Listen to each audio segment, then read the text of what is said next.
చూస్ country delight, live better. ఇప్పుడే country delight యాప్ని download చేసుకోండి. నమస్తే, వెల్కమ్ టు సుమన్ టీవీ. ఇక్కడ కనిపిస్తున్న వ్యక్తిని మీరు గుర్తుపట్టే ఉంటారు. Asim Munir, Pakistan army chief. ఎలాంటి వ్యాఖ్యలు చేస్తూ ఉన్నాడంటే, మన దేశం మీద ఇంకా విషం చిమ్ముతూనే విషపు వ్యాఖ్యలు చేస్తూనే ఉన్నాడు.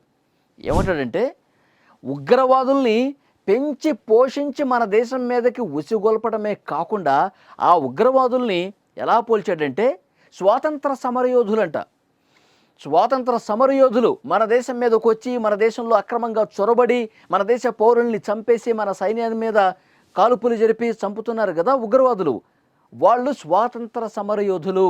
వాళ్ళు చేసేటువంటి పోరాటం చట్టబద్ధంగా ఒక ధర్మమైన పోరాటం అని చెప్తా ఉన్నాడు ఈ వెధవ. పెహల్గాం ఉగ్రదాడి ఎంతటి విషాదాన్ని మిగిల్చింది.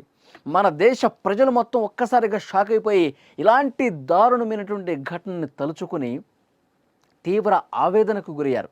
నిజంగా ఆ కుటుంబాలు ఇంకా ఆ విషాదం నుంచి బయటకు రాలేదండి.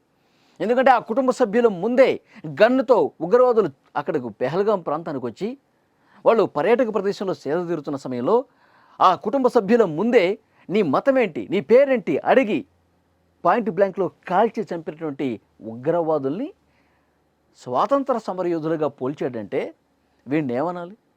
ఇంకా మన దేశం మీద విషాన్ని చిమ్ముతూనే ఉన్నాడు కదా. మన దేశం మీద ఇంకా ఆ విషపు భావాన్ని పోనించుకోవట్లేదు కదా. చాలా స్పష్టంగా అర్థమవుతుంది. ఆసిమ్ మునీర్, నీకు దమ్ము లేదు, మీకు ధైర్యం లేదు. మా దేశంతో పోరాడేటువంటి ఆ ధైర్యాన్ని మీకు అసలు ఎప్పుడూ కూడా లేదు. ఇప్పటి వరకు పాకిస్తాన్తో జరిగిన ప్రతి యుద్ధంలో కూడా పాకిస్తాన్ చావు దెబ్బతిన్నది. ఇప్పటి వరకు జరిగిన ప్రతి పోరాటంలో కూడా చతికిలపడ్డారు. అందుకే మన దేశం మీదకి యుద్ధానికి రావాలంటే జంకిపోయే పరిస్థితుంది. మరి యుద్ధంలో ఎలాగూ గెలవలేం. ఇంకా మనం ఏం చేయాలి? ఉగ్రవాదుల్ని పెంచాలి, పోషించాలి, వాళ్ళని అక్రమంగా మన దేశంలోకి పంపించాలి, ఈ విధంగా దాడులు చేసి సునకానందం పొందాలి. ఇదే కదా వీళ్ళు చేసే పని. మొన్న ఉద్రిక్త పరిస్థితులు ఏర్పడే భారత్ పాకిస్తాన్ మధ్య. మనం కేవలం ఉగ్రవాదుల మీద, ఉగ్రవాద స్థావరాల మీద దాడి చేశాము. ఆపరేషన్ సింధూర్ పేరుతో ఉగ్రవాద స్థావరాలను కూల్చపడేశాము, ఉగ్రవాదుల్ని అక్కడ సర్వనాశనం చేశాం. కానీ వీళ్ళు ఏం చేశారు? మన దేశ సైనికుల మీద, సైనిక స్థావరాల మీద దాడి చేశారు. మన టార్గెట్ ఉగ్రవాదులే. అక్కడ సామాన్య ప్రజానీకం కాదు, వాళ్ళ సైన్యం కాదు, ఉగ్రవాదులే మన టార్గెట్. కానీ వీళ్ళ టార్గెట్ మన దేశ అమాయక ప్రజలను టార్గెట్ చేసినటువంటి పరిస్థితి. అందుకే ప్రపంచం ముందు పాకిస్తాన్ని మనం దోషిగా నిలబెడుతున్నాం. ఉగ్రవాదుల్ని పెంచి పోషిస్తున్నారు, ఉగ్రవాదుల ఎగుమతి చేసేటువంటి దేశంగా పాకిస్తాన్కి పేరుంది. ప్రపంచం మొత్తానికి ఆల్రెడీ తెలుసు. సో మనతో డైరెక్ట్గా యుద్ధం చేసేటువంటి దమ్ము ధైర్యం లేని పాకిస్తాన్ ఈ విధంగా ఉగ్రవాదుల్ని ప్రోత్సహిస్తోంది. మీరు స్వాతంత్ర సమరయోధులు, మీరు కరెక్ట్గా యుద్ధం చేస్తున్నారు, మీరు ఏదైతే పోరాటం చేస్తూ ఉన్నారో, మీరు ఏదైతే కాల్చి చంపేస్తూ ఉన్నారో అది 100% కరెక్టు అని ఇలాంటి వెధవలు చెప్తా ఉన్నారంటే ఇంకా వాళ్ళు పేటరేగిపోతారు కదా. ఆ ఉగ్రవాదులు ఇంకా బూస్ట్ ఇచ్చినట్టే కదా. వాళ్ళలో ఇంకా జోష్ వస్తుంది కదా. ఆ విధంగా ప్రోత్సహించే విధంగా మాట్లాడితే, మొన్న మనం ఏదైతే ఉగ్రవాద స్థావరాలను లేపేశామో, పూర్తిగా ధ్వంసం చేశామో ఆపరేషన్ సింధూర్లో, పాకిస్తాన్ ప్రభుత్వం ఏం చేస్తుంది? అక్కడ ఉగ్రవాదులకి మళ్ళీ ఆ స్థావరాలు కట్టిస్తోంది, పునర్నిర్మాణం చేస్తోంది ఆ ఉగ్రవాద స్థావరాలని. మీకేం పర్లేదు, ఎంత ధ్వంసం అయినా మళ్ళీ మేము మీకు ఆ నిర్మాణాలన్నీ మీకు కట్టిచ్చేస్తామని చెప్పి పాకిస్తాన్ ప్రభుత్వం దగ్గరుండి పాక్ ప్రభుత్వ నిధులతో ఉగ్రవాద స్థావరాలను మళ్ళీ నిర్మిస్తున్నారంటే ఎలా అర్థం చేసుకోవాలి దీన్ని? ఇప్పటి వరకు పాకిస్తాన్ మన దేశంతో యుద్ధం చేస్తే ప్రతి దాంట్లో కూడా చావు దెబ్బతిన్నది. ఇక వాళ్ళకి గతి లేదు. ఎందుకంటే మనం బ్రహ్మోస్ క్షిపణులతో, రాఫెల్ ఫైటర్ జెట్లతో, తర్వాత S-400తో మన సైనికులు వీరోచిత పోరాటం చేశారు.